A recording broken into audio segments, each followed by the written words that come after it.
લક્ષ્ય ન્યૂઝ, એક નજર, એક લક્ષ્ય. સુરેન્દ્રનગર જિલ્લામાં ચોટીલા વિધાનસભામાં કુંઢડા ગામથી લાખણકા સુધી 11 કિલોમીટરના ઐતિહાસિક એકતા પદયાત્રા. અખંડ ભારતના શિલ્પી અને લોખંડી પુરુષ સરદાર વલ્લભભાઈ પટેલની 150મી જન્મજયંતિ નિમિત્તે સુરેન્દ્રનગર જિલ્લામાં રાષ્ટ્રભક્તિ અને એકતાના અનોખા માહોલ વચ્ચે ચોટીલા ખાતે પદયાત્રાનું આયોજન કરવામાં આવ્યું હતું. ચોટીલા પંથકના કુંઢડા ગામથી શરૂ થઈને લાખણકા ગામ સુધી યોજાયેલી આ 11 કિલોમીટર લાંબી પદયાત્રા સુરેન્દ્રનગર જિલ્લાના સૌથી લાંબી પદયાત્રા બની રહી હતી. આ ઐતિહાસિક પદયાત્રાને સુરેન્દ્રનગરના સાંસદ ચંદુભાઈ સિંહોરા, ધારાસભ્ય શામજીભાઈ ચૌહાણ, ચોટીલા નાયબ કલેક્ટર એચ.ટી. મકવાણા દ્વારા એકતા પદયાત્રાને લીલી ઝંડી આપી પ્રસ્થાન કરવામાં આવ્યું હતું. આ પ્રસંગે જિલ્લા તાલુકા પંચાયતના પદાધિકારીઓ અને અધિકારીઓ મોટી સંખ્યામાં ઉપસ્થિત રહીને પદયાત્રામાં જોડાયા હતા. નાયબ કલેક્ટરે તેમના વક્તવ્યમાં સરદાર પટેલના રાષ્ટ્ર નિર્માણના વિચારોને વાચા આપતા કહ્યું કે ખેડૂતો, ગરીબો અને પીડિતોની પડખે ઊભા રહેવું અને સામાજિક સમરસતા જાળવવી એ જ સાચી શ્રદ્ધાંજલિ છે. તેમણે સંધિ અધિકારીઓ માટે સરદાર સાહેબના સ્ટીલ ફ્રેમના વિચારોને યાદ કરતા કહ્યું હતું કે નીડર અને ઈમાનદાર રહીને પક્ષપાત વગર સેવા આપવી એ જ અધિકારીનું સૌથી મોટું શસ્ત્ર છે. એકતા, શાંતિ અને ન્યાય વગર દેશ મજબૂત બની શકે નહીં તે વાત પર તેમણે ભાર મૂક્યો હતો.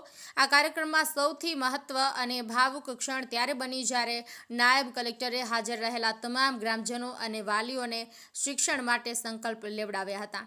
સૌએ પ્રતિજ્ઞા લીધી કે અમે સૌ અમારા બાળકને ભણાવીશું.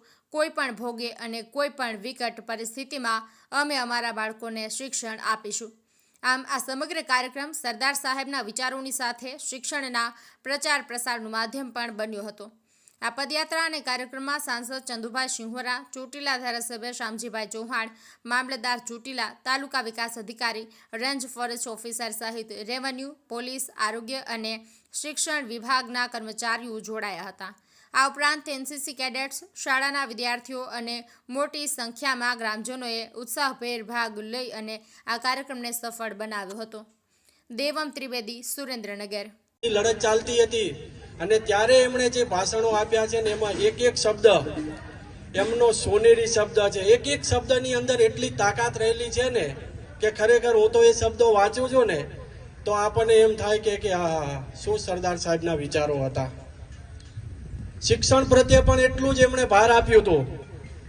આ બ્યુરોક્રેસી, અધિકારીઓના વિશે પણ એમના મંતવ્યો ખૂબ જ એમણે રજૂ કર્યા છે. ભ્રષ્ટાચાર અંગેના પણ એમના વિચારો છે એ ખુલ્લેઆમ બધાને ખબર જ છે કે ભ્રષ્ટાચાર છે એ જેમ લાકડાની અંદર ઉધઈ કેમ કોરી ખાય છે. આપણે આગળ સાંસદ સાહેબ કહીને ગયા કે જે દેશ કે જે સમાજ એ પોતાનો ઇતિહાસ ભૂલી જાય છે ને ત્યારે એ સમાજ પ્રગતિ તરફ નહીં પણ અધોગતિ તરફ જાય છે. એટલે સરદાર સાહેબના વિચારો ફક્ત એક આઝાદીની લડાઈ પૂરતા નહોતા.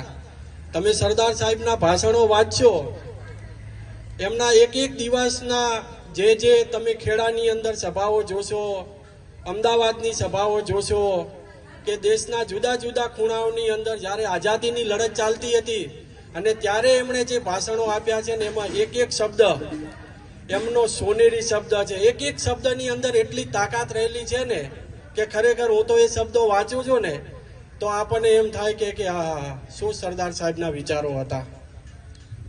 શિક્ષણ પ્રત્યે પણ એટલું જ એમણે ભાર આપ્યું હતું. આ બ્યુરોક્રેસી, અધિકારીઓના વિશે પણ એમના મંતવ્યો ખૂબ જ એમણે રજૂ કર્યા છે.